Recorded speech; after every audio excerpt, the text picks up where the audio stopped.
නමෝ තස්ස භගවතු අරහතෝ සම්මා සම්බුද්දස්ස. තෙරුවන් සරණයි. නමෝ බුද්ධාය.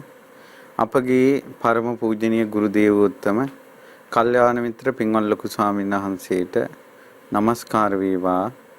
නිදුක් නිරෝගී දීර්ඝායුෂ සම්පන්නිය සැලසේවා. සාදු සාදු සාදු.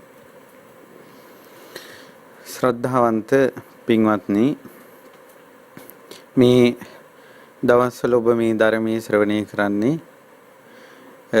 දිවසින් දුටු දෙව්ලොව සැප නමින් යුතු උතුම් දහම් වැඩසටහන. විමානවත්ව බුදුරජාණන් වහන්සේ වදාළ ශ්‍රී සද්ධර්මයට අයිති ගාථා කියන කොටසට තමයි මේ කුද්දක නිකායේ විමානවත්ව අයිති වෙන්නේ. දෙවියන්ගේ දිව්‍ය විමානවල විස්තර තියෙන කරපු කර්මය සහ විඳින පුණ්‍ය විපාකය ගැන සඳහන් විස්තර. එතකොට මේ දෙවියන් අතර දිව්‍ය ලෝක 6 උපදින්නේ ඒ තමන් කරන පිනේ ප්‍රබල බව සහ පිනේ ස්වභාවය අනුව තමයි දිව්‍ය ලෝක 6ට කෙනෙකුගේ ජීවිතය පත් වෙන්නේ. බ්‍රහ්ම ලෝකවලට උපදින්නේ එයාගේ හිතේ තියෙන සමාධිය, බ්‍රහ්ම විහරණ සහ එයාගේ අධ්‍යාත්මය අනුව තමයි මේ බ්‍රහ්ම ලෝකවල ස්වභාවය තීරණය වෙන්නේ. ඉතින් කෙසේ නමුත් අදත් අපිට දිව්‍ය විමාන ගණනාවක විස්තර ඉගෙන ගන්න ලැබෙනවා. එතකොට ඇත්තටම කෙටියෙන් කියනවා නම් සතර අපාය ගැන දිවසින් දුටු බියකරු සසර කියන දහම් වැඩසටහනෙන් ඔබට කියලා දුන්නා. මේ දිව්‍ය ලෝක ගැන කියලා දෙනවා. මේ තමයි 6-4 කියලා දුන්නා. මෙච්චරත් කියලා දීලා ඉතින් ජීවිතේ වෙනසක් කරගන්න බැරි නම් ඒක නම් ඉතින් ඇත්තටම කිව්වොත් කර්මයක්ම තමයි. මෙච්චරත් කියලා දීලා. ඉතින් ඒ නිසා අදත් සද්ධා රූපවාහිනියෙන් හා ලක්විරු ගුවන් විදුලියෙන් මේ ධර්ම දේශනා ලෝක සත්වයා විශේෂයි පින් කැමැති අයට අහන්න සලස්වන්නේ.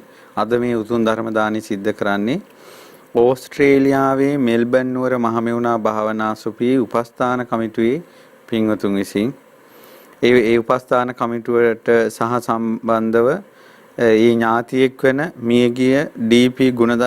ගුණදාස මහත්මයාට පින් අනුමෝදන් කරන්නටත් සියලු දෙනාට සිත ප්‍රාර්ථනා කරන්නටත් තමයි අද මේ ධර්ම දානයට මේ පින්වතුන් සම්බන්ධ වෙන්නේ. ඉතින් පින්වතුනි, පින කියන එක හරි අපූර්ව දෙයක්. දැන් ඇත්තටම කියන්න ඕන දැන් පිටරට ගත්තොත් එහෙම සාමාන්‍යයෙන් පිටරට අසපු කියන්නේ සමහර දැන් ඕස්ට්‍රේලියාවේ නම් හොඳ විවේක අසපු තියෙනවා.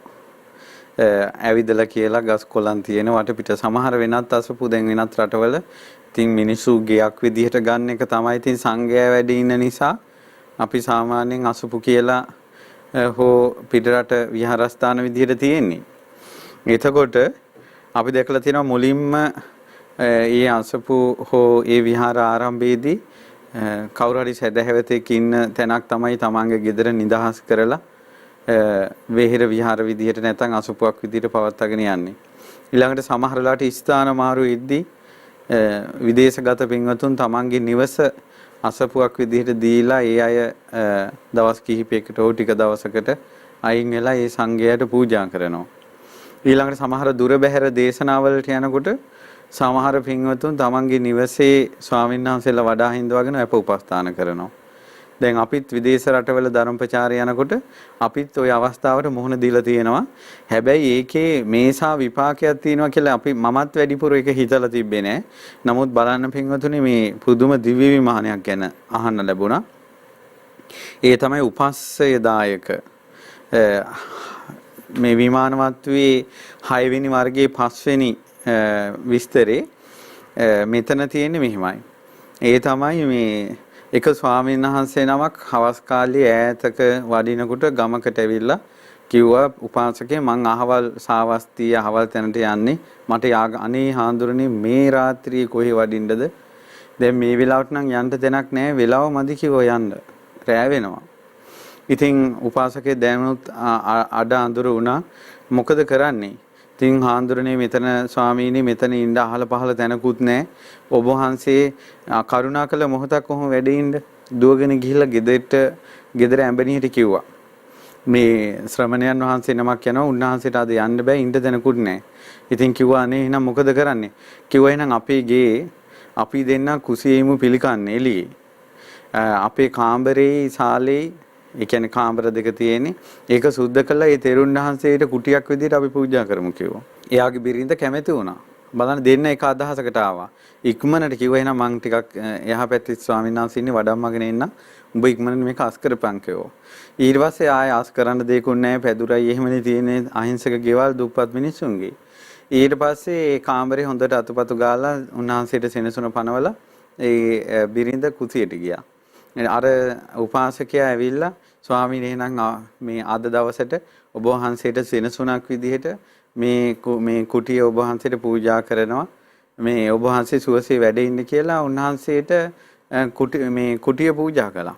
කොළ පිටිපස්සෙන් අර මේ නිකන් අටවගෙන තියෙන කුසියට ගිහිල්ලා ඒ දෙන්න එදා කුසියේ හිටියා ඉස්සරහා පැත්තට ආවේ නැහැ. ඒක ස්වාමීන් වහන්සේ වෙනුවෙන්ම වෙන් කළා. ඊට පස්සේ පහවදා උදේම දානි හදලා ආහාරත් පූජා කළා. උන්වහන්සේට පැන් ආදිය පූජා කරලා එහෙම පිටත් කළා වන්දනා කළා. හරි සතුටු ඒ දෙන්නට. බලන්න ඔහොම අහිංසක ගෙවල් කොච්චරනම් තියෙනවද? ඊට පස්සේ හරිම සතුටුයි. ඊට පස්සේ දැන් අපිට සිද්ධ වෙලා තියෙනවා දැන් සමහරට අපිත් ගම් පැත්තේ එහෙම වැඩියට පස්සේ ඒකට ළඟ අහල පහල ඉන්න යන්නේ ස්වාමීන් වහන්සේ අද අපේ ගෙදර වැඩ ඉන්නේ කියලා අපි අපේ ගෙවල් වල ඉන්නේ නැහැ. ඒකට ළඟ කාගේ හරි ගෙදරක් සම්පූර්ණයෙන්ම වෙන් කරලා සමහර ලාවට එහෙම ඉන්නේ. එතකොට ගියොත් එහෙම. ඉතින් ඒ නිසා ඒ අයට දන්නේ නැතුණාට විශාල පිනක් රැස් වෙනවා. ඊට පස්සේ මේ දෙන්නගේ ජීවිතේටම ඒ කලාමයි පිනක්. කලාමයි පිනක් ආපහු මේ ඒ දෙන්නගේ අතින් වෙන පින්කම්වත් ආය ශ්‍රමණයන් වහන්සේලවත් මුණ ගැහුන්නේ නැහැ. ඒ පින්බලෙන් දෙව්ලෝ ගියා. ඒ පින්බලෙන් දෙව්ලෝ ගියා. දිව්‍ය පුත්‍රයා මහා දිව්‍ය රාජෙක්. ඉතින් අර බිරිඳම ඒ දිව්‍ය පුත්‍රයාගේ දිව්‍ය අප්සරාව බවට පත් වෙලා පරිවාර දිව්‍ය අප්සරාව දහස් ගණන් ඉන්නවා. අප්‍රමාණ සැප විපාක තියෙන දිව්‍ය විමානයක බැබලී ඉන්නේ මුගලන් මහරහතන් වහන්සේ තමයි මේ කාරණාව ඇහුවේ. මුගලන් මහරහතන් වහන්සේට මේ තමන් කරපු පින්කම කිව්වා. ස්වාමීනි මමත් මගේ බිරිඳත් මනුස්ස ලෝකයේදී රහතන් වහන්සේ නමකට සෙනසුරක් පූජා කරගත්තා. එයාලා උපස්ථාන කළ තියෙන රහතන් වහන්සේ නමකට. ආර්ය සංඝයා විසින් සිත පහදවාගෙන බොහොම පිළිවෙලට අපි උතුම් දානයක් පූජා කළා. මහා දානයක්. ඉතින් පිළිවෙලට දැන් අහිංසක කෙනාට කොහොම දුන්නත් ඒක මහා දානයක්. ඒ පිනෙන් තමයි මෙවැනි ලක්ෂණක් මට ලැබුණේ. ඒ පිනෙන්මයි මේ සම්පත් ලැබුණේ. සිතට ප්‍රීතිය උපදවන මේ සැප සම්පත් ඔක්කොම ලැබුණේ ඒ නිසා. ඉතින් ස්වාමීනි ඒ නිසා එක දවසකට නමුත් සංඝයා විශේෂ සෙනසුනක් පූජා කිරීමේ ඒසා විපාකයි කියනවා. බලන්න පින්වතුනි ඒ තමන්ට ඒ පිනක් කරගන්න අවස්ථාවක් ලැබුණාට පස්සේ ඒ පින අත් නොහැර ගැනීම. ඊළඟට තමයි එක අදහසකින් පින් කිරීම. තුටුපුටු ගන්න නැති එක. සමහර වෙලාවට ස්වාමියා ශ්‍රද්ධාවෙන් සංඝයා වඩම්මනවා. බිරිඳ කැමති නැහැ. ඊට පස්සේ සමහරට බිරිඳ ශ්‍රද්ධාවන්තයෙන් ශ්‍රද්ධාව දම්පැන් දෙනවා. ස්වාමියා කැමති නැහැ. ඉතින් මේ දෙන්න අදහස් දෙක වුණාම විපාක එනකොටත් ඒ දෙන්න ලං වෙන්නේ නැහැ. ඒ දෙන්න ලෝක දෙක. ඒ දෙන්න ලෝක දෙක සම සද්ධා සම සීලා සම ත්‍යාගා සම පඤ්ඤා සමාන විදියට ශ්‍රද්ධා සීල ත්‍යාග ප්‍රඥා තිබ්බම තමයි එකතු වෙවි යන්නේ. දැන් තමන්ගේ ස්වාමියා නරක ගති ගුණ වලින් යුක්තයි නම් ඒ මිනිසයා ඔබට අප්පිරියයි නම් ඒ බිරිඳ කල යුත්තේ ස්වාමියාට ප්‍රතිවිරුද්ධ ගුණ රැස් කරන්න ඕන. ස්වාමියාට නිතර තරහ යනවනම් බිරිඳ තරහ ගන්න නැති කෙනෙක් වෙන්න ඕන. ස්වාමියා දන් දෙන්නේ නැත්නම් බිරිඳ ගොඩාක් දන් දෙන්න ඕන. ඊළඟට ස්වාමියා බණක් අහන්නේ නැත්නම් බිරිඳ ගොඩාක් බණ අහන්න ඕන. ඊළඟට බිරිඳ නුවණින් කල්පනා කරන්න ඕන. සිල් සමාදන් වෙන්න ඕන. කවදාවත් ඒ දෙන්න ආයෙ එකතු වෙන්නේ නැහැ. මොකද මේ පුණ්‍ය විපාකයෙන් දෙන්න ලෝක දෙකමයි උපදින්නේ. දැන් අද කාලේ තියෙන මිනිහත් බයිනවා ගෑණිත් අකට තකේ බයිනවා. මිනිහත් ලෝභයි ගෑනු කෙනත් ලෝභයි. ඒ කර්ම විපාක විඳින්න ඒ දෙන්නම සසරේ එකතු වෙවි අංකරේ අල්ලාගෙන යනවා. ඕක තමයි ලෝකේ තියෙන ස්වභාවය. ඉතින් ඒ නිසා එකට පින් කරපු අය නම් මෙලොවත් ඇවෙන්නේ පරලොවත් ඇවෙන්නේ. ඉද නන්දති පෙච්ච නන්දති කත පුඤ්ඤෝ උභයත්ත නන්දති. මෙහෙ සතුටු වෙනවා පරලොවත් සතුටු වෙනවා දෙලොවම සතුටු වෙනවා. පුඤ්ඤං මේ කතන්ති නන්දති මම් පින් කළා කියලා සතුටු වෙනවා. බිහියෝ නන්දති සුග්ගතින් ගතෝ ගොඩාක් සතුටු වෙන්නේ දෙව්ලොව ගිහිල්ලා සුගතිය ඉපදිලා. ඊළඟට පින්වතුනි අපි බලමු ඊළඟ දිව්‍ය විමානේ මොගලන් මහරහතන් වහන්සේ තමයි මේ දිව්‍ය විමානේ දකින්නේ. අප්‍රමාණ දිව් සැප තියෙන මැණික් මාලිගාවකින් යුතු අප්‍රමාණ දිව් සැප විඳින දිව්‍ය පුත්‍රයෙක්. දැන් මේ සියලුම කතා දිව්‍ය පුත්‍රයෝ. මං ඉස්සර මනුස්ස ලෝකයේදී මිනිසෙක් වෙලා හිටියා. මං දැක්කා ස්වාමීන් වහන්සේ නමක්. උන්වහන්සේ අධික පිපාසයෙන් කලන්තය ඇදිලා හිටියේ. ඉතින් මං උන්වහන්සේට දානි හදලා පූජා කරගත්තා. මං උන්වහන්සේව ආහාර පාන සහිත බවට පත් කළා. මේ කතාව පින්වතුනි මම බැලුවා කොහොමද මේ දිව්‍ය පුත්‍රයාගේ කතාව ස්වභාවය කියලා. මෙයා මේ කුඹුරු කරන මිනිසෙක්. ඊට පස්සේ මෙයා ඉතින් මේ මහාන්සින් පොඩ්ඩක් කුඹුරෙන් ගොඩට ඇවිල්ලා ලඳු කැලෑවට පොඩ්ඩක් ගියා හාන්සි වෙලා පොඩ්ඩක් ගිමක් නිවා ගන්න. ඒ වෙලාවට ස්වාමීන් වහන්සේ නමක් එතනින් වැඩියා. උන්වහන්සේගේ මෝණයෙම පේනවා ගොඩක් දාඩිය දාලා මහන්සි වෙලා. අනේ ස්වාමිනී වඩින්න ඔබ වහන්සේ දානේ වැළඳුවාද? දානේ වළඳලා නැහැ. අහල පහල ගමකුත් නැහැ පින්ඩ පාතේ යන්න. ඊට පස්සේ යා මොකද කළේ? තමන්ට ලැබිච්ච ආහාරය තමන් දවල්ට ඔතාගෙන ආපු මොනවා හරි ටිකක් තිබ්බනි. ඒක එහෙම්ම පූජා කළා. ඊට පස්සේ ස්වාමීන් වහන්සේ භාගයයි ගත්තේ. ඊට පස්සේ යා කිව්වා එපා. ස්වාමීනි මට අනුකම්පා වෙනස ඔක්කොම ගන්න කියලා තමන්ගේ ආහාරය එහෙම්ම දීලා පුදුම විදිහට සතුටු වුණා. ඉදා දවල් ඔහුට කැම නැහැ. තමන්ගේ වේල දාන්නට පුදලා තමන් බඩගින්න හිටියා. ඔන්න ඔය පින මනුස්ස ලෝකෙදී කරගත්තා. දැන් දිව්‍ය ලෝකේ අවම ආයුෂ අවුරුදු 3 කෝටි 60 ලක්ෂයක් දිව්‍ය රාජ්‍ය විඳිනවා. දිව්‍යයන්ගේ සුදා භෝජනේ වළඳන්නේ නන්දන උයනේ සතුටු වෙන්නේ. සුධර්මා දිව්‍ය සභාවේ සාකච්ඡා කරන්නේ. කොච්චර බලන්න පින විසින් මිනිස්සෙක් අරගෙන යන හැටි. බඩගින්නේ ඉඳලා දන් දෙන්න පුළුවන් කමක් තියෙනවා නම් ඒක සුළුපටු දෙයක් නෙවෙයි පින්වතුනි. ඉතින් ඒ නිසා තවත් තියෙනවා ඒ වගේම එකක්. ඒකේ තියෙන්නේ මම මනුස්ස ලෝකේ ඉන්න කාලේ යවකෙතක් පාලනය කරපු කෙනෙක්. මම නොකැලඹුණු සිතින් ඇති ප්‍රසන්න වූ රහතන් වහන්සේ නමක් දැක්කා. මම උන්වහන්සේට මගේ දෑතීම පිට්ටුවක් පූජා කරගත්තා. ඒ පූජාවෙන් ලැබුණ පිනෙන් තමයි මේ නන්දනවනේ මම සතුටු වෙන්නේ. ඔහුත් ඒ වගේම ඉදා දවල් කෑමට ගෙනියලා තියෙන පිට්ටුවක් ඒක එහෙම පූජා කළා. පින්වතුනි තමන් තවත් කෙනෙකුට දානයක් දීලා තමන් බඩගින්න ඉන්න පුළුවන් නම් මේක ප්ලෑන් කරලා කරන්න බෑ මේ පින. මම මීට කලිනුත් කිව්වා අහම්බෙන් මේක එන්නේ. ඒ වගේ අවස්ථාවක් ලැබුණොත් මගහැර ගන්න එපා. තමන් බඩගින්නේ ඉඳලා දන් දෙන එක. ඒක මුළු ජීවිත කාලෙම මතකයි තමන්ට. ඒකේ ආනිසංස සුළුපටු නෑ. එහි ආනිසංස සුළුපටු නෑ පින්වත්නි. දැන් ගත්තොත් එහෙම බුද්ධ කාලේ හිටියා මෙණ්ඩක සිටුතුමා. මෙණ්ඩක සිටුතුමාට ඔහු පොය දවසට උපෝසතේ සමාදන් වෙලා ගබඩාවල් ඇරලා බලනකොට ඒ මුළු මාසෙම මේ අයින් වෙච්ච ධාන්‍ය ඒ ඔක්කොම ටික පිරෙනවා. ඔහු පොය දවසට ගබඩාවට ගිය ගමන්. ඊට පස්සේ ඔහුගේ බිරිඳ හාල් සේරුවක බත් උයලා මුළු නගරේ මිනිස්සු ලක්ෂයක් ආවත් කෑම දෙන්න පුළුවන්.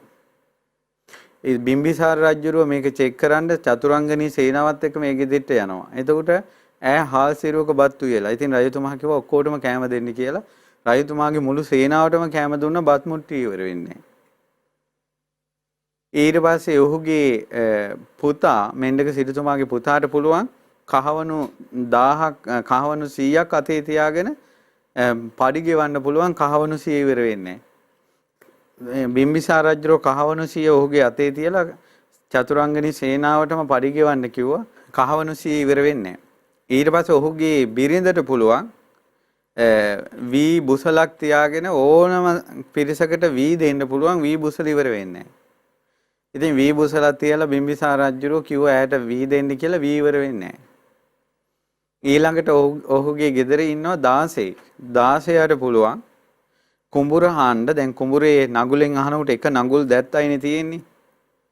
ඒ නගුලේ මේ එකපාරක් මෙහෙම හානකොට එක පස්පිඩල්ලක් කැල්ල වැටෙනවනේ. ඒ 16 හානකොට නගුල් 7ක් පොළොවේ වදිනවා. ඒ කියන්නේ එක පස්පිඩල්ලක් පෙල්ලෙන වෙලාවට දෙපැත්තෙන් තුන තව පස්පිඩලි 6ක් පෙල්ලෙනවා. පස්පිඩලි 7ක් පෙරලෙනවා. ඒ නිසා දවස් 6ක් හාන්න ඕන කුඹුර එක දවසින් හානවා. ඔහුගේ 16. ඉතින් මේක රජගහනුවර පැතිරලා තිබ්බ පුදුම යහපතක්. මේ පුදුම කාරණාවක් රජගහනුවර පැතිරලා තිබුණා. ඊට පස්සේ ඒ ගමට බුදුරජාණන් වහන්සේ වැඩි වෙලාවේ ওই සියලුම දෙනා බුදුරජාණන් වහන්සේගෙන් ධර්මය අහලා 16 දක්වාම මේ ගෙදර 5 දෙනාම සෝවාන් වුණා. මොකද්ද මේ කරපු පින? අතීතයේ මේ 5 දෙනාම සිටුපවුලක ඉපදිලා පසේ බුදුරජාණන් වහන්සේගේ කාලේ. ඒ කාලේ දුර්භික්ෂයක් ඇවිල්ලා. ඉතින් ආහාර ඉතුරු කරගෙන තිබ්බා වී හැම බිත්ති වලට මැටි ගහලා තිබ්බේ. ඊට පස්සේ මැටි අයින් කළා ඒ වී තරම් කොටලා ඒ මිනිස්සු ජීවත් වුණා. ඊට පස්සේ වැස්සක ශේයාවක්වත් නැහැ. මුළු නගරේම ගස් ඉදල් වෙලා කෑම නැහැ. ග්‍රීස්මි. ඊට පස්සේ මොකද වුනේ? අවසාන බත් හාල් පත ඒ ඔවුන්ගේ ගෙදර උයනවා. සිටුතුමයි බිරිඳයි පුතයි යේලි 16 ඉන්නේ. ඊට පස්සේ හාල් පත උයලා ඉවර වෙලා පිඟම් 5කට බෙදුවා. එතකොට කරුණා ගුණ ඇති මහා 이르දිමත් වූ පසේ බුදුරජාණන් වහන්සේ ඔවුන්ට මේ ගෞතම බුද්ධ ශාසනය වෙන යහපත දැකලා ඔවුන්ගේ ගෙදර ඉස්සරහට වැඩම කළා. වැඩම කරපු ගමන් සිටුතුමා හාන්සිපුටු ඉන්නවා. දැක්ක අනේ ශ්‍රමණයන් වහන්සේ නම. ඊට පස්සේ කිව්වා ගෙදර හොඳ උදේම කියලා තිබ්බේ අද විතරයි බත්පත කියලා. ඊට සිටුතුමා කල්පනා කළා අද කන දෙයක් තමයි අදින් පස්සේ කෑම නැහැ මරණය අපි බලාපොරොත්තු වෙන්න ඕන. කල්පනා කරා මේ එක වේලක් කාලා කී දොහක් ජීවත් වෙන්නද කොහොමටත් ඉවරයිනේ. ඒ නිසා යන පරලෝක ගමනකට මං ඉතුරු කර ගන්නවා කියලා මේ සිටුතුමා තමන්ගේ බත්පත මෙහෙම බත්පතින් මෙහෙම අතින්ම පසේ බුදුරජාන් වහන්සේගේ පාත්‍රයට බෙදුවා. බෙදනකොට පින්වතුනි ඒ සිටුතුමා දැක්කා දැන් තමන්ට මේ පැත්තේ කොටස තමන්ටනේ භාගයනේ බෙදන්නේ. මෙහෙම බෙදනකොට තමන්ට ඉතුරු කරගත්ත කොටසෙන් අත ඈත් වෙනවා. දෙන එකත් එක තමයි අත තියෙන්නේ. ඒතකොට එහෙන් සිටුතුමාට තප්පරයට නොවනවා. අපිට යමක් ලැබෙනවා නම් තමන්ට යමක අයිතිය තියෙනවා නම් තියෙන්නේ දෙන දේත් එක්ක ලං කරගන්න දෙයට හානි වෙනවා කියලා. ඒ ඇතිවෙච්ච සිතිවිල්ලට එහෙම සම්පූර්ණයෙන් බත් ටික දැම්මා. මේක දැකලා සිටු දේවීන් වහන්සේත් ස්වාමීනි මට අනුකම්පා කරන්න අපි තව කී දොහක් ඉන්නද ඔබ වහන්සේට පූජා කරනවා කියලා දානේ පූජා කළා. ඊට පස්සේ මේ පුතත් පූජා කළා දුවත් පූජා කළා 16ත් පූජා කළා ඔක්කොටම කෑම නැහැ.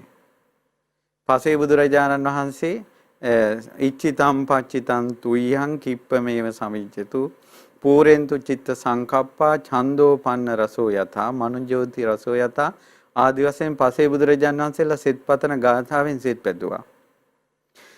ඔබ හිතන පතන දේ සමෘද්ධිමත් වේවා පිරෙන හඳ වගේ ඒ වගේම උතුම් මණිකක ප්‍රභාවසේ සියල්ල සිදු වේවා කියලා සෙත් පැතුවා.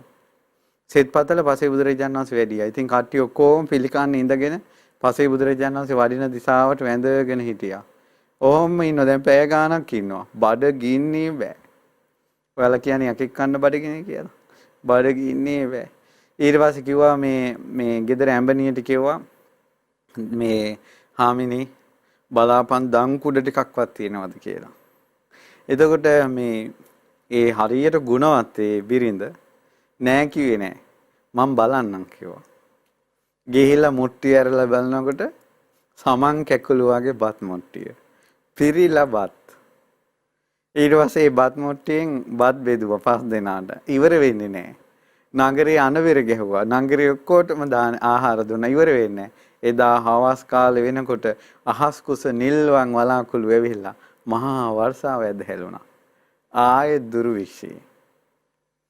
පිනක් කරන එක අහම්බෙන් කරන්න ඕන. අතහැරලා කරන්න ඕන. ජීවිතේ දෙවෙනි තැන තියලා කරන්න ඕන. උපනෝපන් ජීවිතේ සුගතිය ඉපදුනා. ගෞතම බුද්ධ ශාසනය අර වාගේ ඉරිදි පහකින් ඉපදුනා. සෝතාපන්නත් වුණා. තමන් බඩගින්නෙන් කුසගින්නෙන් ඉඳලා කරන පින්කම සුළුපටු නෑ. ඉතින් ඒ නිසා පින්වතුනි ඔබටත් දුෂ්කර අවස්ථාවක දන් දෙන්න ලැබුණොත් ඒ දානි පූජා කරගන්න. දැන් අපි හඳුනන සමහර අය ඉන්නවා ව්‍යාපාර කටයුතු කරන. ඒ ව්‍යාපාර කටයුතු කියන එක හැමදාම එක විදිහටම නෑනේ පින්වතුනි. දැන් අපි දන්න පවුලක් තිබ්බා. එයාලා ගොඩාක් ව්‍යාපාර කටයුතු වලින් වැටිලා අවසානයේ එදා වේල පිළිබඳව ගැටලුවක් ආවා. දරුවන්ට කොහොම හරි පොඩ ආහාර දීලා ස්වාමියායි බිරිඳයි දෙන්න එක වේලක් මේ පොඩ්ඩක් අරගෙන ඒ අනිත් වේලට යන මුදල පොඩ ඉතුරු කළා. ඉතුරු කළා දවස් 15කට සැරයක් දානයක් දුන්නා. ඉතින් මාසයක්මාරක් ඔය විදිහට දුකසේ දන් දුන්නා. ඊළඟ මාසේ වෙනකොට මේ ප්‍රශ්න ඔක්කොම විසඳුණා. නමුත් ඔවුන්ට මැරෙනකල් දැන් තියෙනවනේ බඩගින්නේ ඉඳලා අපි දන් දුන්නා කියලා. ඒ නිසා සාමාන්‍යයෙන් ඒකයි සමහර බුද්ධ දේශනාවෙත් තියෙනවා කරදර වැඩි වුණාට පස්සේ දුෂ්කරතා වැඩි වුණාට පස්සේ දන් දෙන්න ඕන. ඒ දන් දුන්නාට පස්සේ හරියනවා. මම දන්න තව කෙනෙක් ඉන්නවා එයා අවුරුදු 20ක් උත්සාහ කළා ගේ හදා ගන්න.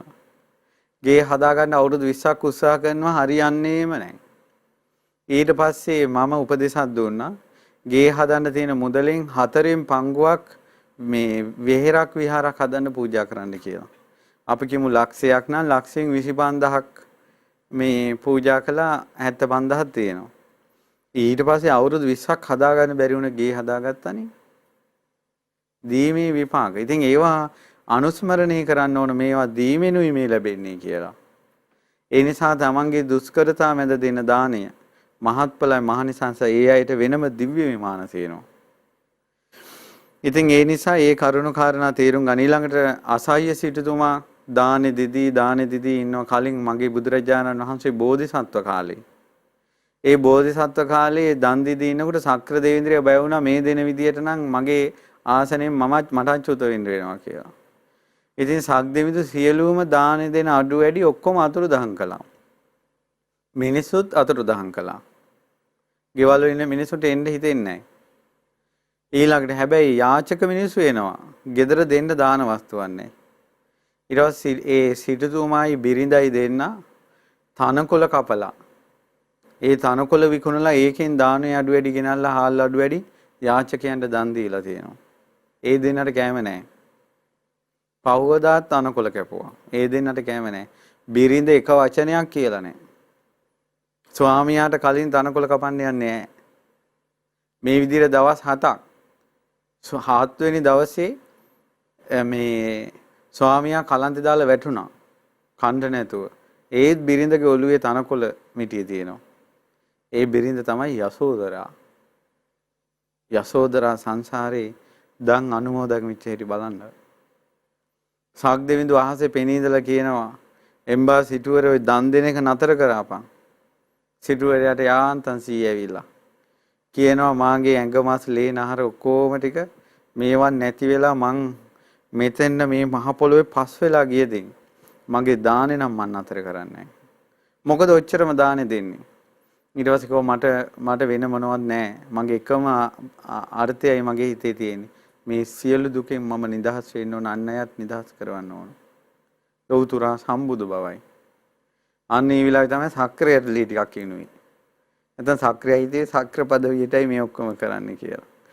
ඊට පස්සේ සක්දෙවිඳු සමාව අරගෙන මේ මුළු මාලිගාවම පුරවන දාන වස්තු වලින් අසහ්‍ය සිටුතුමාගේ කතා වස්තු ඒ විදිහට තියෙනවා. බලන්න දන් දීම අපේ බෝධිසත්වෝ සංසාරේ පුරුදු කරපු විදිය. පුදුම සාගත. ඒ වගේ තව තියෙනවා ජාතක කතා. අකිත්ති තාපසතුමාගේ කතාව ওই විදිහට බඩගින්නේ ඉඳලා දන් දීපු එකක්. ඒ වගේ ගොඩාක් විස්තර තියෙනවා පින්වත්නි. ඉතින් කොහොම හරි මේ බලන්න බඩගින්නේ ඉඳලා දෙන දානේ මහත්ඵලයි මහනිසංසයි. ඉතින් ඒ අයට වෙනම දිව්‍ය විමාන පහළ වෙලා තියෙනවා. දැන් මේ අවස්ථා තමන් එක වේලක් බඩගින්නේ ඉඳලා දුන්න දාන දීපු අය දිව්‍ය ලෝකේ දිව්‍ය රාජවරු වෙලා ඉපදිලා. තව තියෙනවා විස්තරයක් මේ එක දිව්‍ය පුත්‍රයෙක්ගේ මේ දිව්‍ය පුත්‍රයා ගේ දිව්‍ය විමානේ හරි ගොඩාක් අලංකාරයි ලස්සනයි ආනුභාවයි සෞභාග්‍ය සම්පන්නයි. දිව්‍ය අප්සරාවන් බොහෝ ප්‍රමාණයක් සිටිනවා. වීණා නාද, පංචතූරි නාද, දිව්‍ය නාද, නැටුම් ගැයුම් වැයුම් ඊ දිව්‍ය විමානේ පුරා පැතිරී තිබෙනවා. අධිපති බවට මේ පත් වෙලා සිටින්නේ මේ දෙවියා. මොගලන් මහරහතන් වහන්සේ මේ කාරණාව ඇහුවේ. පින්වත් දෙවිය, ඔබ මොකද්ද කරපු පින මෙච්චර ආනුභව සම්පන්න වෙන්න? මම මනුස්ස ලෝකේ මිනිසෙක් වෙලා ඉඳී හිටියා. මම දැක්ක සිල්වත් ශ්‍රමණයන් වහන්සේලා. උන්වහන්සේලා විද්‍යාචරණ සම්පන්නයි, යසසින් යුක්තයි, බහුශ්‍රුතයි. තණ්හාව ෂය කරලා ඉන්නේ. ඉතින් මම උන්වහන්සේලා ගැන හිත පහදවගෙන හිටියේ. මම බොහොම පිළිවෙලකට දම්පැන් හදලා මහා දානයක් පූජා කළා. ඒ පිනෙන් තමයි මට ලැබුණේ. මේකත් මේ වගේ එකක්. සාරිපුත්ත මොග්ගල්ලාන මහරහතන් වහන්සේලා මේ ගමට වැඩම කළා. වැඩම කළාට පස්සේ ආරංචි වුණා ඈත ඉඳලා උතුම් ශ්‍රමණයන් වහන්සේලා වැඩලා කියලා. අනේ ගිහිල්ලා මේ පින්වතුන් ගිහිල්ලා උන්වහන්සේලාට වන්දනා කළා, පාදෝවණී කළා, පාවල තෙල් ගාලා උපස්ථාන කළා. දැන් මට මේක කියනකොට මතක් වුණේ අර පහුගිය කාලේ තායිලන්තයෙන් භික්ෂුන් වහන්සේලා වැඩලා අර පාද යාත්‍රාවක් කරේ ලංකාවේ. එතකොට මිනිස්සු ගිහිල්ලා මඟට ආහාර පාන උන්වහන්සේලාට පූජා කළා. සමහර අය ගිහිල්ලා උන්වහන්සේලාගේ පාවල අර පයින් වඩින නිසා තෙල් ආදිය මේ තෙල් ගාලා සම්භාහණය කළා පාද. එහි විදිහට උපස්ථාන කරපේවා මම දැක්කා. එතකොට ඒ වගේ සාරිපුත්ත මහරහතන් වහන්සේගේ පාවල, මොගලන් මහරහතන් වහන්සේගේ පාවල තෙල් ගාලා උන්වහන්සේලාට වැඩින්ට සලස්සවලා පහුවදාම දානයක් පූජා කරගෙන බණ අහලා හරියට සතුටු වෙලා මාර්ගඵල ලැබලා නැහැ. නමුත් අර කරපු පිනට දිව්‍ය ලෝකෙ ඉපදිලා මේ අප්‍රමාණ සැප විඳින මහා දිව්‍ය රාජවරු. ඉතින් මේව විමානනේ පහළනේ. දැන් ලංකාවේ නම් මිනිස්සුන්ට ඉඩ කඩන් තියනවා ආවලට අක්කරේ අක්කර 2යි පර්චේස් මෙච්චරයි පර්චේස් 10යි කියලා. ඒ වුණාට දිව්‍ය ලෝකේ ඔහොම පර්චේස් කතාවක් නැහැ. යොදුන් ගණන් විමාන පහළ වෙන්නේ පිනට. ඒ දිව්‍ය ලෝකේ තියෙනවා තවක් කෙනෙකුට හොරකම් කරන්නත් බෑ. පින් බලයට තමයි හැම එකක්ම පහළ වෙන්නේ. තමන් කරපු පිනට. ඊට පස්සේ තියෙනවා තවත් දෙවියෙක්. ඒ දෙවියත් අර විදිහටම අප්‍රමාණව ඉන්නවා. අප්‍රමාණ සැප සම්පත් විඳිනවා. ඒ දෙවියත් කළා තියෙන්නේ එහෙමයි. සාරිපුත්ත මහරහතන් වහන්සේලා ඔහොම ගමින් ගමට වඩිනකොට ඒත් උපස්ථාන කරලා පැන් දානී පැන් පූජා කරලා එතකොට බලන්න පින්වතුනි සාමාන්‍යයෙන් මේ උතුම් ශ්‍රාවකයන් වහන්සේලා ඒ කියන්නේ සාරිපුත්ත මොගලන් මහරහතන් වහන්සේලා වගේ උතුම් ස්වාමීන් වහන්සේලා පහළ වීම ඒ කාලේ සංගරුවන පහළ වීම දිවි මිනිසුන්ට කොච්චර හිතසුව පිණිස පවතිනවද කියලා. කොච්චර හිතසුව පිණිස පවතිනවද කියලා. ගමින් ගමට වඩිද්දී පැන් ටිකක් පූජා කළත්, දාන ටිකක් පූජා කළත්, පාවලට පැන් ටිකක් මේ පූජා කළත් කොයි තරම්නම් සැප විපාක විඳලා තියෙනවද? දැන් ඔය අපි අහලා තියෙනවා ඉස්සර ඈත ගම් වලට බණ කියන්න වඩිනවා කියනවා ලකුණ්ඩ බද්දී මහරහතන් වහන්සේ. ඊට පස්සේ උන්වහන්සේ ඔය ඈත ඉඳලා වඩිනකොට එක්තරා උපාසකයෙක් කළා තියෙන්නේ සඳුන් උරගාලා සඳුන් කල්කයක් හදලා තියාගෙන ඉඳලා තියෙනවා. දැන් මිනිස්සු ඔක්කොම රැස් වෙලා ඉන්නවා බණ අහන්න. එතකොට අර ස්වාමීන් වහන්සේ වඩිනකොට එක උපාසකයෙක් ගිහිල්ලා ස්වාමීනි මට අනුකම්පා කරන්න කියලා සඳුන් කල්ක ටික පෙන්නුවා. ලකුණ්ඩ බද්දී මහරහතන් වහන්සේ නිහඬව වැඩ සිටියා. ඊට පස්සේ අර උපාසකයා ඒ සඳුන් මේ පා සඳුන් අතරින් හොදලා සඳුන් කල්ක ගෑවා. සඳුන් කල්ක වලට පා දෙක සීතල වෙනවා. පුදුම සතුටුයි. ඊට පස්සේ ඔහුත් ඉඳගත්තා. ලකුණ්ඩ බද්දී මහරහතන් වහන්සේ ධර්මාසනේ අසුන් ගත්තා. උන්වහන්සේ මංජුස්වරයෙන් යුක්තයි. මංජුස්වර කියන්නේ උන්වහන්සේගේ කටහඬ අපි කියන්නේ කනට මී පැණිවක් කරනවා කියලා කියන්නේ ඒකාන්තයෙන් උන්වහන්සේගේ හඬට නේක කියන්නේ. මංජුස්වර. එයි මේ සංසාරේ මිහිරි අඹයක් ගිරවෙක් වෙලා ඉද්දි ප්‍රණීත අඹයක් අරන් ආකාශයෙන් යනකොට බුදුරජාන් වහන්සේ නමක් දැකලා ඉගිල්ල ඇවිල්ලා අර අඹ ගෙඩිය මේ මී පැණි වගේ අඹ ගෙඩිය බුදුරජාණන් වහන්සේගේ පාත්‍රයට දාපු පින්බලේනේ. සංසාරේ බුදුගුණ කියවපු පින්බලේනේ. මිහිරි. ගොඩාක් මිහිරි. උන්වහන්සේගේ කටහඬ ඇහෙනකොට ඔක්කොම අමතක වෙනවා කියනවා. හිත සමාධිමත් වෙනවා කියනවා. මේ ලකුණ්ඩ බද්දි මහරහතන් වහන්සේගෙන් ධර්මය අහනකොට හිත සමාධිමත් වෙනවා කියනවා. එච්චර මේ හඬේ මිහිර. ඉතින් ලකුණ්ඩ බද්දි මහරහතන් වහන්සේ ධර්මාසනේ ඉඳගෙන දහම් දේශනා කරනකොට ඒ සතුටටත් එක්ක ඔහුගේ සිත එහෙම එකඟ වුණා. එකඟ වෙලා ඔහු ඒ ධර්මය අවබෝධ කළා, සෝතාපන්න වුණා. දැන් බලන්න රහතන් වහන්සේගේ සිරිපා සිසිල් කරන්න සඳුන් කල්ක පූජා කළා. ඒකෙන් සිද්ධ වුණේ කොමක්ද? තමන්ගේ අපායවල 136ක ගිනි නිවුණානේ. තිරිසන් ලෝකේ ගින්න නිවුණානේ. ප්‍රේත ලෝකේ ගින්න නිවුණානේ. අසුර ලෝකවල ගින්න නිවුණානේ. ආත්ම 7ක් ඇතුළත විඳින දුකක් විඳින්න තියෙන්නේ. සසරේ යන්න තියෙන්නේ. අමා මහ නිවන ඒකාන්තයෙන් ලැබෙනවනේ. සඳුන් කල්ක පූජාව ඒසා විපාකයි සඳුන් පූජාව. ඉතින් ඒ නිසා ඒ වාගේ විපාක තියෙනවා පින්වත්නි. ඊළඟට තියෙනවා හරි ලස්සන දිව්‍ය විමානයක්. මේ දිව්‍ය විමානේ සම්බන්ධයි පායාසි රාජඤ්ඤ කතාවට. පායාසි රජුරු මිත්‍යා දෘෂ්ටියෙන් ඉඳලා මෙලොවක් පරලොවක් නැහැ කියලා කුමාර කශ්‍යප මහරහතන් වහන්සේ ඒ මෙලොවක් පරලොවක් නැති ඒ දෘෂ්ටි අත්හැරපු විස්තරේ බියකර මේ දේවසින්දුට බියකරු සසර දහම් වැඩසටහනේදී අපි ඔබට කියලා දුන්නා. ඒ සම්පූර්ණ සිද්ධිය දීඝනිකායේ පායාසි රාජඤ්ඤ සූත්‍රයේ තියෙනවා. ඒ පායාසි රාජඤ්ඤ සූත්‍රය කියවන්න ඕන පුදුම ලස්සනයි. මිත්‍යා දෘෂ්ටි කඩන විදිය. උපමා උපමේය සහිතව දහම් දෙසන විදිය හරි පුදුමයි. කුමාර කශ්‍යප මහරහතන් වහන්සේනේ සොඳුරු ලෙස දහම් දෙසන්නේ. ඊට පස්සේ පින්වතුනි මොකද උනේ? ගිහිල්ලා දානේ කිව්වා මේ දැන් දන් දෙන්න කැමැතින් රාජමාලිගාවට ගිහිල්ලා උත්තර කියන මානවකයාට කතා කළා. උත්තර අමාත්‍ය ඔබ දානේ සංවිභාගය කරලා ඔක්කොටම දෙන්න ඕන. ගබඩාවෙන් හාල් ගන්න, අතනින් අහවල් දේව ගන්න, අන්න අහවල් ගබඩාවේ ඇඳුම් තියෙනවා දෙන්න කිව්වා. ඒ ඔක්කොම අයින් කරපු ඇඳුම්. ඊළඟට දුන්න දේ අනුව දෙන්න පුළුවන්නේ බතුයි හොදී විතරයි. ඉතින් උත්තර මානවකයා මෙහෙම දන් දීදී කල්පනා කර කර දවසක් දන් දීලා ඉවරලා ආකාශයට වැඳගෙන කිව්වා මේ දුන්න දානේ විපාක විදිහට උපනෝපන් ජීවිතේ මේ රජුරු ඉන්න තැනකවත් මට නම් ඉන්න ලැබෙන්න එපා කියලා. ඕක ගිහිල්ලා කවුරු හරි කේලමෙක් කිව්වා රජුරවන්න.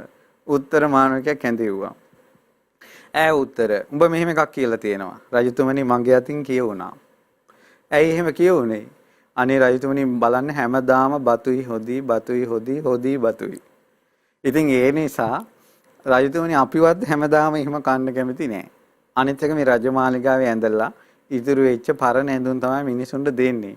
අනේ පරණ ඒවා අඳින්න අපිත් කැමති නෑ. අකමැති දේවල් දෙන්න වීමේ දුක තමයි වචනකින් පිට උනේ කිව්වා. ඒකට ෂොක් වුණා රජුරු දුක හිතුණා. රජතුමා කිව්වා අද ඉඳලා උත්තර මම කන බොන විදිහටම මිනිසුන්ට ප්‍රණීතව දන් දීපන් කිව්වා. ඉතින් උත්තර මහානකයා ගබඩාවෙන් ගේනවා හොඳට දවස් 7ට මෙනු 7ක් හදලා බොහොම අගේට දන් දුන්නා. ඊළඟට එන මිනිසුන්ට අපතේ නොයන විදියට හොඳට කන්න පුළුවන් විදියට හොඳට දන් දුන්නා. හොඳට ඇඳුම් දුන්නා. ප්‍රණීතව කළා මේක. ඒකේ පින්බලෙන් පස්සේ කාලෙක ඔහු මැරිලා ගිහිලා ඔහු ඉපදුනේ තව්තිසාවේ. තව්තිසාවේ ඇමතිතුමා ඉපදුනේ දානෙට නියෝග කරපු රජුරෝ ඉපදුනේ බූමාටු දෙවියෙක් වෙලා. හැබැයි වෛශ්‍යරණ දිව්‍ය රාජයාගේ සෙම්පතියෙක් ආනුභව සම්පන්නයි සේරිස්සක විමානයේ ඉපදුනේ. එතකොට ඒ උත්තර දිව්‍ය පුත්‍රයා දිව්‍ය ලෝකේ ඉඳලා මොගලම් මහරහතන් වහන්සේ දවසක් වන්දනා කරන්න පැමිණියා. ඒ වෙලාවේ මොගලම් මහරහතන් වහන්සේ තමයි අහන්නේ මම මනුස්ස ඒ දෙවියා උත්තර දෙනවා මම මනුස්ස ලෝකේ මිනිසෙක් වෙලා හිටියේ පායාසි රජුරුවන්ගේ සේවක තරුණේ මට ධනයක් ලැබුණා. ඒකෙන් තමයි මං දන් දුන්නේ. සිල්වතුන් වහන්සේලාව මට හරිම ප්‍රියයි. ඉතින් මං උන්වහන්සේලා ගැන හිත පහදවාගෙන හිටියේ. මං බොහොම පිළිවෙලකට දම්පැන් හදලා මහා දම් පූජා කළා. ඒ පිනෙන් තමයි මෙවැනි ලස්සනක් මට ලැබුණේ. ඒ පිනෙන්මයි සම්පත් ලැබුණේ. සිතට ප්‍රීතිය උපදවන සැප සම්පත් ඔක්කොම ලැබුණේ ඒ නිසාමයි. මහානුභාව සම්පන්න ස්වාමීන් වහන්සේ මිනිස් ලෝකයේදී ওই පින තමයි මං කරගත්තේ. ආනුභාව සම්පන්නව බැබලි බැබලි ඉන්න පින ඕක තමයි. මගේ සිරුරෙන් විහිදෙන එළියෙන් හැම දිශාවම බබලනවා. බලන්න දම්පැන් දානශාලාවේ දැන් එයා උත්තර මානවකයා ගෙදරින් බඩු ගෙනාවේ නෑනේ. උත්තර මානවකයා තමන් ඉව්වෙත් නෑනේ. ඒ දානේ ඕගනයිස් කළා. සංවිධානය කළා. ඒකේ විපාක බලන්න. දැන් එහෙනම් කොන්ත්‍රාත් කරන මිනිස්සු මෙන්න මේක පොඩ්ඩක් කල්පනා කරලා බලන්න. රජයෙන් තමයි නියෝග කළා රජයෙන් ආධාර එවන්නේ පාර හදාපන් කියලා. ඒකෙන් ගසා ගන්න නැතුව හරියට හැදුවා නම් Tamanට විපාකේ තියෙනවා. එතකොට දැන් බලන්න අහක යන පින් කොච්චර අපිට ගන්න පුළුවන්ද? අපිට තනියෙන් ගමකට පාරක් හදන්න බෑ. අපිට තනියෙන් ගමකට පාරක් හදන්න බෑ. නමුත් පාරක් හදන්න රජයෙන් සල්ලි දුන්න වෙලාවේ ඒක හරියට කළා නම් මිනිසුන්ගේ යහපත පිණිස ව්‍යාපෘතියක් රජයෙන් නියෝග කළාට පස්සේ ලස්සනට ඒක බෙදිලා මුළු ගමටම රටට සිතක් වෙන විදිහට කළා නම් පුදුම ගැහිලිනේ තියෙන පොඩි තැන ඉඳලා ඉහළ දක්වාම. දැන් මම මේ නොදැනගෙන කියනවා නෙවෙයි. මට ආසාවක් හිතුණා මම ඔය ඒ කාලේ කන්තලේ ඉන්න කාලේ ඔන්න රජයෙන් පාරක් හදනවා කියලා අපි ලියුම් කියුම් දාලා ඔන්න පාර හදා ගන්න ඕන කියලා කිව්වා. ඊට පස්සේ ඔන්න එහෙන් නියෝග කළා පුළුවන්. ඔන්න ඒවල තිබ්බා පාස් වුණා පාර කියලා. ඊට පස්සේ අපිට ඇතුලේ ඉන්න නිලධාරීන් කිව්වා ස්වාමීන් වහන්සේලා එහෙම ආසපුවේ දායක සභාවත් එකතු කරගෙන පාර හදනවා නම් ඉතින් තවත් පාර ටිකක් දිගට හදාගත්ත හැකි අතරමැදින් යන වියදම් අඩු වෙනවනේ කියලා. ඉතින් අපි දායක සභාවේ අපි කට්ටියම එකතු වෙලා පාර හදන්න ගත්තා. අම්මෝ ඊට පස්සේ එක එක්කෙනා ඇවිල්ලා එක එක නිලධාරීන් ඇවිල්ලා අම්මෝ එක එක්කෙනා කියලා කොහොම හරි අවසානයේ ලක්ෂ 5 ප්‍රොජෙක්ට් එකට ලක්ෂ 3මාරයි හම්බුනේ. ඒතර මේ අත්දැකීමෙන් මේ කියන්නේ. බලන්න අහක යන පින හරියට කරගන්න මම නම් හිතන්නේ මේ ලංකාවේ ඉතාමත් අතලොස්සක් ඇති හරියට පින් කරන. මොකද තමන්ගේ ගෙදරින් ගෙනල්ලා නෙවෙයිනේ. දැන් බලන්න උත්තර මානවකයා මේ රජතුමා දෙන දේවල් ටික හරියට කළානේ. ඒ වාගේ අපි කියමුකෝ ඔන කෙනෙක් දානයක් දෙන්න මේ ඔන උයන පිරිසකට බාර දෙනවා. එතකොට එයාලා අතින් ගේන එකක් නෙවෙයිනේ. එයාලා හරියට ඒක කරනවා. ඒ පින Taman දෙනවා. ඒ පින එනවා. සේවා වත්පිළිවෙත් කිරීමේ විපාක ඇත කියන සම්මා දිට්ඨියේ විපාක මේවා.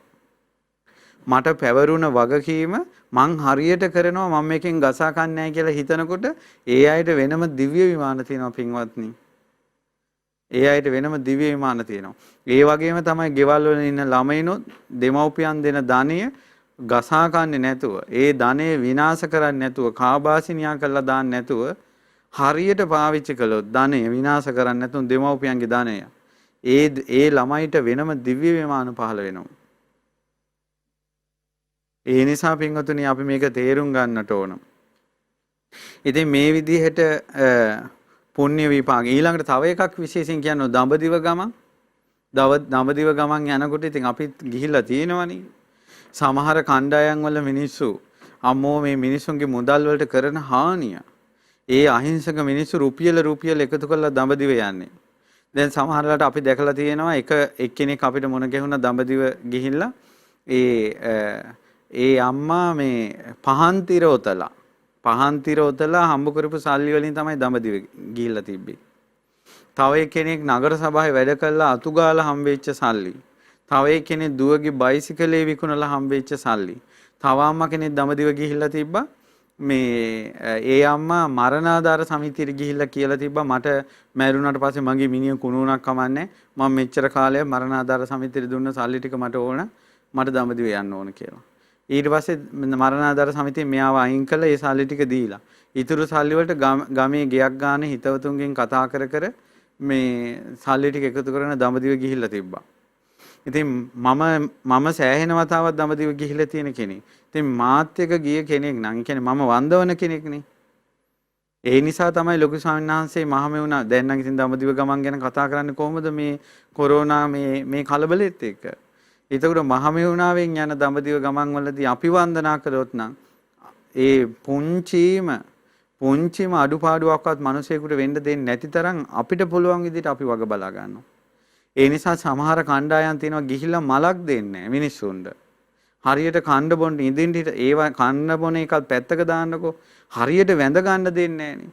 මටම සමහර කණ්ඩායම් වල වෙනත් කණ්ඩායම් වල මිනිස්සු මට ඇවිල්ලා කියනවා ආඳුරනේ දෙවුරන් මෙහෙර ළඟට ගෙනලා බස් එක නැවැත්තුවලු අන්න ජේතවනාරාමේ ගිහිල්ලා ඉක්මනට එනවා කියලා කිව්වලු නඩේ ගුරා. අර ආච්චි අමල මොකක්වත් දන්නේ නැහැ. මහමෙවුනාවෙන් යන අයට මම මේ කියන්නේ ඇත්ත කතාව. ගඩොලක් ගානේ පෙන්ලා කියනවා මේ කුටි අහවල් රහතන් වහන්සේගේ මේ කුටි අහවල් රහතන් වහන්සේගේ මේ දන්සභා මණ්ඩපේ මේ ගන්ධ කුටිය මේ ආනන්ද ස්වාමීන් වහන්සේ හිටපු තැන වැඳගනින්නලා කියලා. මිනිසුන්ට පාඩුවක් කළේ නැහැ. ඒ නිසා ඒක දැනගෙනයි ලොකු ස්වාමීන් වහන්සේ ඒක හැදුවේ. එතකොට ඒ නිසා මිනිස්යන්ට මේ මිනිස්යෙකුගේ යහපත ඇති කරලා දෙනවා කියන එක සුළුපටු දෙයක් නෙවෙයි. මෙච්චර විස්තර කළේ පින්වතුනි කාරුණිකව මොකද්ද? Tamande යම් සේවයක් කරන්න තියෙනවා නම් සේවය උපරිම ආකාරයෙන් කරන්න.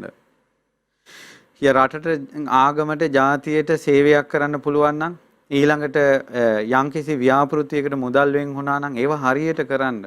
ඇලක් දොලක් ගඟක් මේ ඇලක් දොලක් වැවක් ඒවා කපන්න මුදල් පාස් වුණා නම් හරියට කරන්න. ලැබුණ මුදලට වැඩිය කරන්නේ කොහොමද කියලා හිතන්න. මේ ජීවිතේ දුෂ්කරයි අමාරුයි අවංකව වැඩ කරන අයට ගොඩාක් ප්‍රශ්න එනවා. නමුත් සංසාරයේ ඔබට දුකක් නැහැ. ඔබට වෙනම දිව්‍ය විමාන තියෙනවා. ඒ නිසා ඒවා ගැන හිතලා සන්තෝෂයටපත් වෙන්න.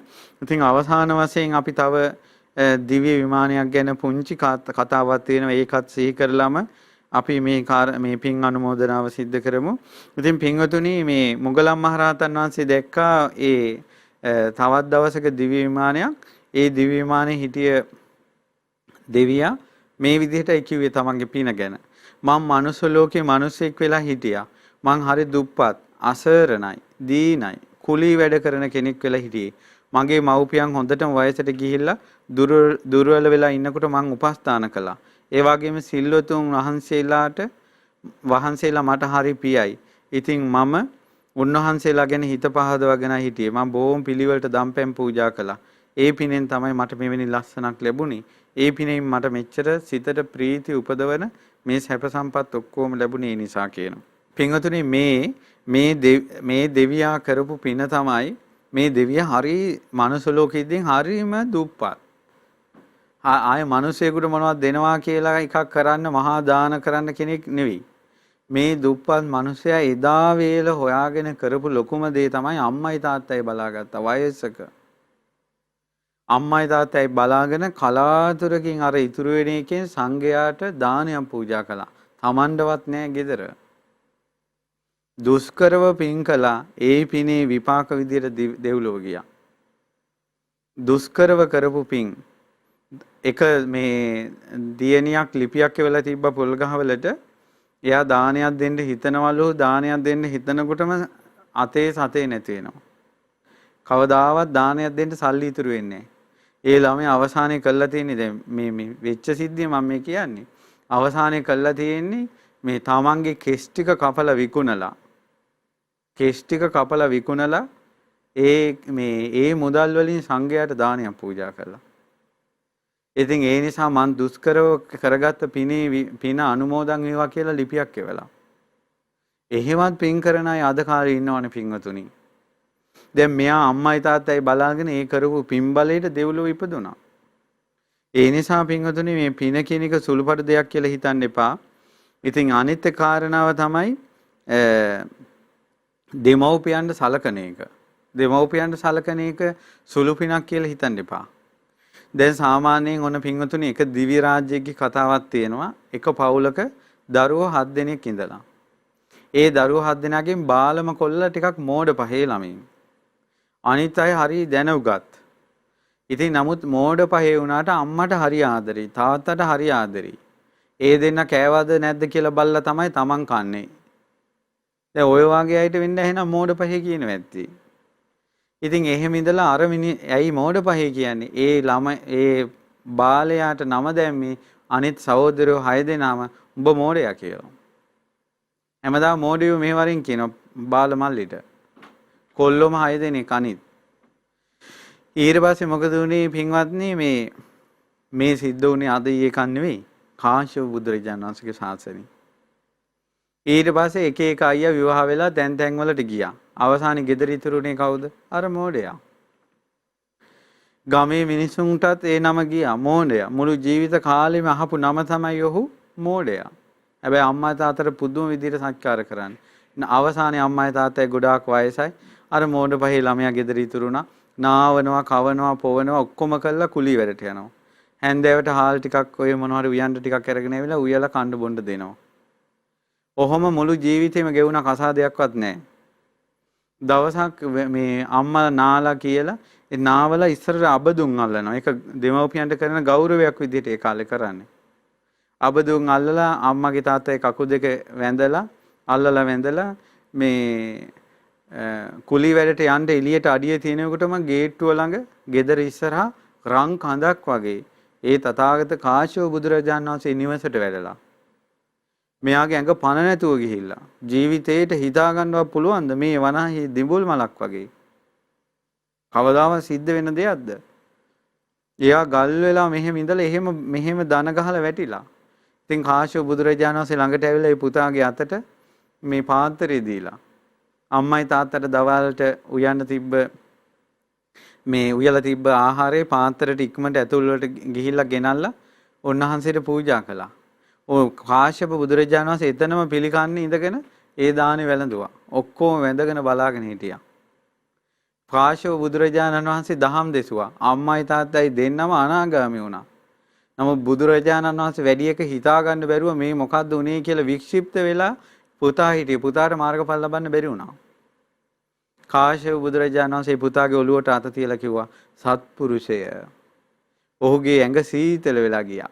ලෝකෙ මිනිස්සු ඔක්කොම කිව්වේ මෝඩයා කියලා. නමුත් කාශ්‍යප බුදුරජාණන් වහන්සේ ඔහුට කිව්වා සත්පුරුෂය කියලා. ඔබ මව්ට සලකන කෙනෙක්, පියාට සලකන කෙනෙක්. සත්පුරුෂය නුඹට වරදින්නේ නැහැ කිව්වා.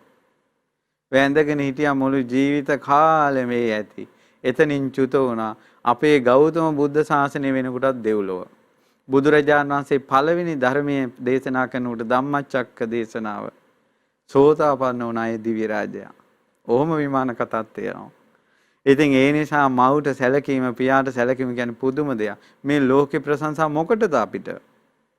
මේ මිනිසුන්ගේ ඇනුම් බැනුම් ප්‍රශංසා කිසි වැඩක් නැහැ. සත් බුදුරජාණන් වහන්සේලාගේ ගුරුවරුන්ගේ සත්පුරුෂයන්ගේ වචන තමයි අපේ ජීවිතේට බලපාන්නේ. මේ හිස් මිනිසුන්ගේ ලෝකවල අපිට වැඩක්ම නැහැ. ඔබ මව්ට සලකන කෙනෙක් වෙන්න, පියාට සලකන කෙනෙක් වෙන්න ඔබට කවදාවත් වරදින්නේ නැහැ. කොච්චර දුප්පත් වුණත්, කොච්චර අහිංසක වුණත්, කොච්චර මිනිසුන්ගෙන් බැනුම් ඇහුවා. කාගෙන්වත් හොඳ නාමේ නැති වුණත් මුළු ගමම ඔබට හින් පාස් කළත් ඔබ මව්ට සලකනවා නම්, පියාට සලකනවා නම් ඔබට වෙනම දිව්‍ය විමාන තියෙනවා. ඒ නිසා ඔබගේ ජීවිතේ පිනෙන් පිරিলা පරලෝ සැපේ වේවා කියලා එක හිතින් සෙත් ප්‍රාර්ථනා කරනවා. ඉතින් පින්වත්නි, අද දවසේ දිවසින්දුට දෙව්ලොව සැප දහම් වැඩසටහන සඳහා දායකත්වයේ දරන්නේ ඕස්ට්‍රේලියාවේ මෙල්බන් නුවර මහමෙවුනා භාවනා උපස්ථාන කමිටුවේ භාවනා සුපි උපස්ථාන කමිටුවේ පින්වතුන් එකතු වෙලා. ඉතින් මේ පින්වතුන් ලොකු යහපතක් වාග්යක් උදා කර ගන්නවා අද මේ ධර්ම දානයට සහ සම්බන්ධ වෙලා. ඉතින් පින්වතුනි, මේ සියලු පින් බලයෙන් අපි සිත ප්‍රාර්ථනා කරමු මේ ලෝකෙටම ව්‍යසනයක් වුණ ඒ කොරෝනා වසංගතය, ඒ ව්‍යසනයේ දුරින්ම දුර වෙලා මනුස්ස වර්ගයාට සැනසෙල්ල, රැකවරණය, ආරක්ෂාව සැලසේවා කියලා. ඒ වගේම පින්වතුනි, අපි පින් පමුණුවමු මීට වසරකට පෙර මිය ගිය ඩී.පී. ගුණදාස මහත්මයාට පින් අනුමෝදන් කරන්න බලාපොරොත්තු වෙන්නේ. සියලු දෙවියන්ට මේ පින් අනුමෝදන් වෙලා සියලු දෙවියෝ සියලු රටවල සිටින සියලු සදහැවතුන් පින්වතුන් ආරක්ෂා කරත්වා. ඒ වගේම මිය පරලෝකීය ඥාතීන්ටද මේ පින් අනුමෝදන් වී එයත්ෝ පරලෝ සැපයටපත් වේවා. ඩී.පී. ගුණදාස පියාණන් ඇතුළු සියලු දෙනාට මේ පින් බලයෙන් පරලෝ සැපේ වේවා. ඒ වගේම පරම පූජනීය ගුරු දේවෝත්තම කල්යාණ මිත්‍ර පින්වත් ලොකු ස්වාමීන් වහන්සේට මේ පින් අනුමෝදන් වී නිදුක් නිරෝගී දීර්ඝායුෂ සම්පන්නිය සැලසේවා. ඒ වගේම ලොකු ස්වාමීන් වහන්සේ ඇතුළු සියලුම ස්වාමීන් වහන්සේලාටත් අනගාരികා මෑණිවරුන්ටත් පැවිදි අපේක්ෂක දූපුතුන්ටත් මේ පින් බලෙන් ධර්මාවබෝධයම සැලසේවා.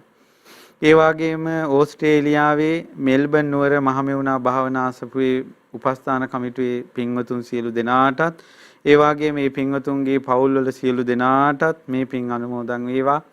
ඒ සියලු දෙනාට ගෞතම සසුනේ පිහිට ලැබීම පිණිසම මේ පින් හේතු උපකාර වේවා. ශ්‍රද්ධා රූපවාහිනී ලක්විරු ගුවන් විදුලියේ ඒ මාධ්‍ය පවත්වාගෙන යන්න උපකාර කරන සියලු දෙනාට ඒ වගේම ඔබ සියලු දෙනාට මව් දෙමව්පිය ඥාති බන්දු මිත්‍ර ආදීන් මේ පින් අනුමෝදන් වේවා. කාර්ය මණ්ඩලයේ සියලු දෙනාට පින් සිදු වේවා. අපි කාටත් සසර දුකින් නිදහස් වෙන්න මේ පින් හේතු වාසනා වේවා. තෙරුවන් සරණයි. නමෝ බුද්ධාය. මෙවැනි වටිනා ධර්මදේශනා නැරඹීමට ශ්‍රද්ධා YouTube චැනලය සබ්ස්ක්‍රයිබ් කර සීනුව ලකුණ ඔබන්න.